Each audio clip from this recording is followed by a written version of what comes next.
রনি ভাই, ভালোই তো চলছিল, সবাই কাঁঠাল দিয়ে বিভিন্ন খাবার দাবার খাচ্ছিল। তো এর মধ্যে এই আন্দোলনটা কেন হওয়া জরুরি ছিল? দেখেন, আমরা 2013 সাল থেকে জি। একটা অভ্যুত্থানের স্বপ্ন দেখি এবং আমাদের নানা পদক্ষেপ ব্যর্থ হয়েছে। 13 সাল থেকে আমরা অনেকগুলো স্টেপ নিয়েছি।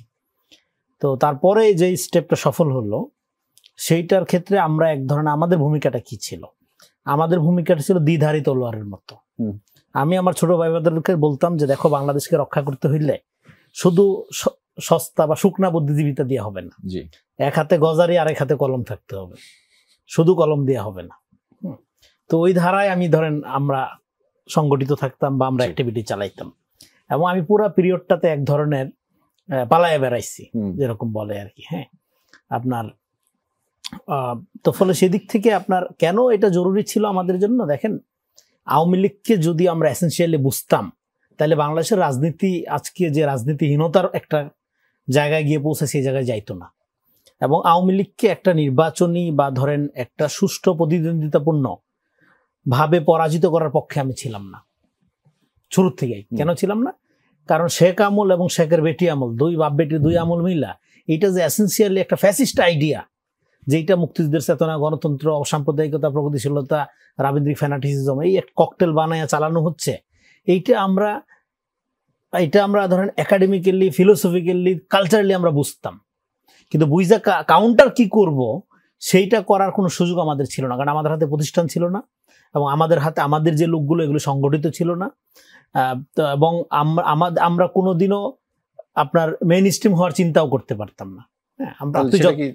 আমাদের ছাত্ররাই নিয়ে আসলো। হ্যাঁ, তো ফলে এদিক থেকে এই জন্য আমরা চাইতাম যে আমাদের আওয়ামী লীগের এই পতনটা হইতে হবে একটা গণ অভ্যুত্থানের মধ্য দিয়ে, যাতে করে আমাদের রাজনীতির যে লেন্সটা, সংস্কৃতির যে লেন্সটা, এটা পুরাটাই এটা পরিবর্তন করা যায়। যেমন ধরেন, আপনার সাথে আমার শত্রুতা, আপনি একটা চিন্তা বিশ্বাস করেন, এখন আপনার সাথে আমার ঝগড়া করে তো লাভ নেই। এখন আপনি যে জাহাজটার মধ্যে আছেন, পুরা জাহাজটাই ধরেন একই রকম চিন্তা করেন, নাকি আপনি ঝগড়া করার সাহসই পেতেন না? না, আমি তো ঝগড়া করতাম, কিন্তু কথা হলো আমার টেকনিকটা কি ছিল এটা উদাহরণ দিয়ে বোঝাচ্ছি। ধরেন আপনি একটা জাহাজের মধ্যে আছেন এবং আপনি একটা চিন্তা লালন করেন। এখন আমি কি আপনার সাথে ঝগড়া করবো নাকি আমি পুরো জাহাজটা ডুবাই দিব? আমি পুরো জাহাজটা ডুবাই দেওয়ার পক্ষে। আচ্ছা, পার্সোনালি আপনার সাথে আমি ঝগড়া করে, গোতাগুতি করে, কিলাকিলি করে সময় নষ্ট করবো কেন? আমরা আওয়ামী লীগের এরকম জাহাজ পতন চাইছিলাম। এটা দেবো মানে জাহাজ পতন চাইছিল, সেখানে কি গণ অভ্যুত্থানটা?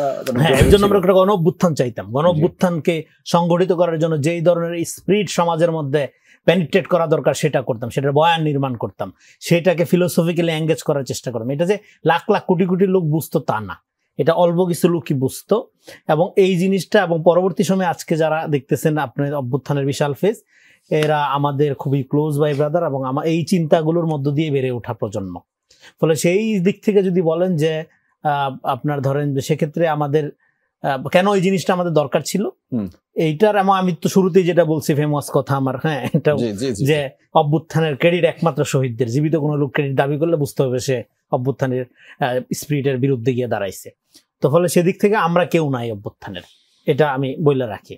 তারপরেও কেন এটা ঘটাইতে হইলো, আপনি স্পেসিফিক প্রশ্নের উত্তর হইলো, সেটা হলো আমাদের ধরেন এই প্রজন্মটাকে যদি আপনি এসেনশিয়ালি চিহ্নিত করেন, এটা কি ছিল?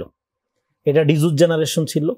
এইটাকে ডিজিটাল ট্যাবলেট খাওয়াই হাসিনা ডিজিটাল ফ্যাসিবাদ কায়েম করছে। এইটার তো কোনো সম্ভাবনা ছিল না। এইটা ধরেন রাত জাগতো, 2-3টা গার্লফ্রেন্ড রাখতো, হ্যাঁ, এত কোনো এথিক্স ছিল না। তো ফলে কেন এরকম ছিল? এবং তারা দেখবেন যে প্রচন্ড রকম বিক্ষুব্ধ একটা জেনারেশন ছিল এবং তারা এর আগেও কোটা আন্দোলনে নামছে, ভ্যাট আন্দোলনে নামছে, সড়ক আন্দোলনে নামছে, তাই না? নামার পরে আবার যে জায়গায় চলে গেছিল। পরে এটা কেন দরকার ছিল? দরকার এই জন্য থাকে, দেখেন, প্রত্যেকটা লাইফের একটা মানে আপনার জীবনের সাথে আপনার সময়ের সম্পর্ক স্থাপিত হয় কিভাবে?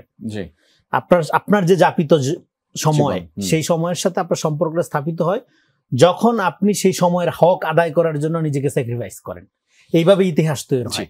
আমাদের এই প্রজন্ম, আমি একটা সেকেন্ড একটু শেষ করি, আমাদের এই প্রজন্মের কোনো ইতিহাস ছিল না। আমার বাপ দাদার ইতিহাস আছে, 71-90 আছে, কিন্তু আমার কোনো ইতিহাস নেই। ফলে আমি আমার যে সময়টা যাপন করি, কথাটা খুব গুরুত্বপূর্ণ, এইটার মধ্যে আমার কোনো বিলঙ্গিং তৈরি হচ্ছিল না। এটা হলো জাস্ট আমরা খাই দাই নোংরা করি না ঢাকা শহরটা, আবার ঈদ আসলে সবাই গ্রামে চলে যায় না, ওইরকম আর কি। ফলে এই পুরো সময়ের সাথে আমার কোনো কানেক্টিভিটি তৈরি হয়নি। আমার কানেক্টিভিটি তৈরি হয়েছে 24-এর গণঅভ্যুত্থানের মধ্যে দিয়ে। কারণ আমি যে সময়টা যাপন করি সেই সময়টাকে মিনিংফুল করার জন্য এরকম একটা অন্যায় জালেমি ব্যবস্থা চলতে পারে না, সেই বিষয়ে আমি সিদ্ধান্ত নিয়েছি জীবন দিয়ে। এই জন্য আমরা বলেছিলাম কি, বুকের ভিতর অনেক ঝড়, বুক পেতেছি গুলি কর।